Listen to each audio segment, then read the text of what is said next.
Kandace, so great to talk to you. You are loved for a fresh and beautiful voice. Thank you. And question is, how did you even start? Because you're still so young. I started early on. My father, his name is Kandace Springs, and he's just an incredible singer and musician, and he got me early on listening to the greats, like from Nina Simone to Roberta Flack, Ella Fitzgerald, Billie Holiday, and many more. And because of him, I got an early start listening to him sing at live shows, and he'd take me to the studio, so I'm blessed to have that, for sure. Because of that kind of background and influence from your dad, what is your view of the role of jazz in the world today? And keeping it, because there's a lot of people in the younger generation that, there's a lot of them, granted, but there's a lot that are not, that aren't aware of what jazz is so much or whatever. And so one of my goals is to, keep it alive as a younger musician. And here on the Blue Note Cruise, there's a ton of young musicians. It's so nice, and it's very encouraging to see that there's people keeping this amazing music alive and putting out in a fresh way to the world can enjoy it. So, you play the piano and you sing, and you make everyone think about Esperanza, who's on the bass. And she's so good. She's amazing. She's fantastic. The queen. Was the piano your instrument of choice, or it is also part of your influence from your upbringing? Piano was kind of, it came up where my father, I can tell a little bit of a story how it came up. My father had a friend that they fell on hard times, and she had this old upright piano. It might have been like 100 years old, but it still made noise, and they were basically being evicted from their place, and which is terrible. And so they called my dad out, because my dad's such a nice guy. I said, can you keep this piano for us? They're moving all our stuff out. We don't have anywhere to put it, and this is my heart. This is my soulmate. She would tell him. He's like, okay, I'll keep it for you. He didn't want to, but and then they needed help to move it too. So with that on top of it, it was just like, nah. But thank God that they did bring that piano in. 2 days later, I saw it downstairs, and I was like, well. I started picking on the keys. I was like, dun dun dun. I started trying to play, I think Moonlight Sonata is a song. And my dad was like, wow, that's really good. You want to take piano lessons? And so he got me lessons with the Wooten brothers. A lot of you guys might know Victor Wooten. Yeah. Bass player. The bass player, yes. Yeah, so the oldest brother is Reggie Wooten, and he taught all his brothers how to play. And so my pops got me lessons with him, and he immediately started teaching me jazz, and that's how I got into it. That is fantastic. With the technology these days, it is affecting how the music industry operates. Very much, yeah. How is that affecting your approach to your career?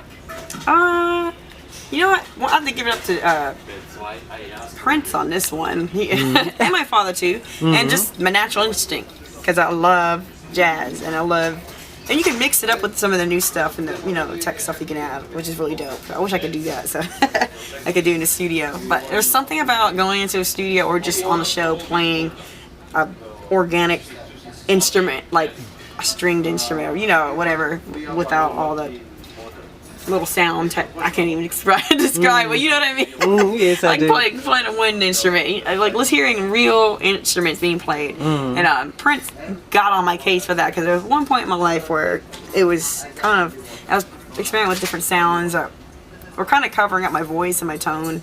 I feel like I do better when I'm singing, I guess, with less going on, because I'm not a screamer like Aretha. I wish I could, man. Maybe one day, but so Prince was like, that's you when you play. You're in a quiet storm. When you play piano, just by yourself, and just have maybe a guitar here and there.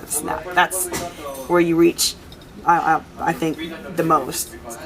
So, yeah. You got 2 albums out now. Yes. And they are fantastic. And how's the second album going out? Because we have a couple of favorites from there, and especially you're covering some of the old, jazzifying some of the old R&B sound. Yeah. So I grew up. My dad grew up in the church, and so I got a little bit of the gospel side too, and R&B. Because my dad, his thing was like Stevie Wonder meets Marvin Gaye, and so I started his band. Well, he's a funk band, blues soul. And yeah, so So that's what. So what is it? Something you're working on now, or what? That's fresh, or you're still promoting the new album? on this new record, I have a third album coming out soon. It's gonna be produced by Larry Klein. Okay. And the concept is gonna be the women who raised me. So my inspiration is like Roberta Flack, Billie Holiday, Sade, Ella Fitzgerald. We're doing a song for each of them on this record. And for example, for Ella Fitzgerald's song, I'm probably gonna do Solitude. And one for Dusty Springfield, I'm gonna do What Do You Do in the Rest of Your Life? And either Love Is Stronger Than Pride for Sade. And each of those took me through a journey growing up. And so I hope people like it. So, I think they're really good songs. Who's your audience? Are you finding? Who's my audience? Yes. Who's loving your music? It depends. Like here, we're on this beautiful Blue Note jazz cruise. Couldn't really get much better than that. And I feel like I fit right in. So like, it's beautiful. Jazz lovers. I can really be anybody. And there's some people like, I never listened to jazz. I'm not pure jazz artist. I'm kind of a hybrid.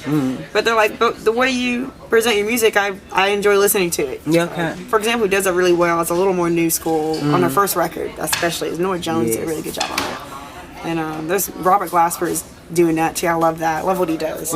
Yeah. He's so funny. He's brilliant. He's so funny doing it. He's so good. Yeah. He's like my favorite. I love In fact, him. the reason I'm asking about who's your audience is because there's conversations about growing the jazz audience and developing, it. And there's a fear that, jazz is dying because young people are not, learning the right stuff about jazz, kind of thing. That's why I'm asking.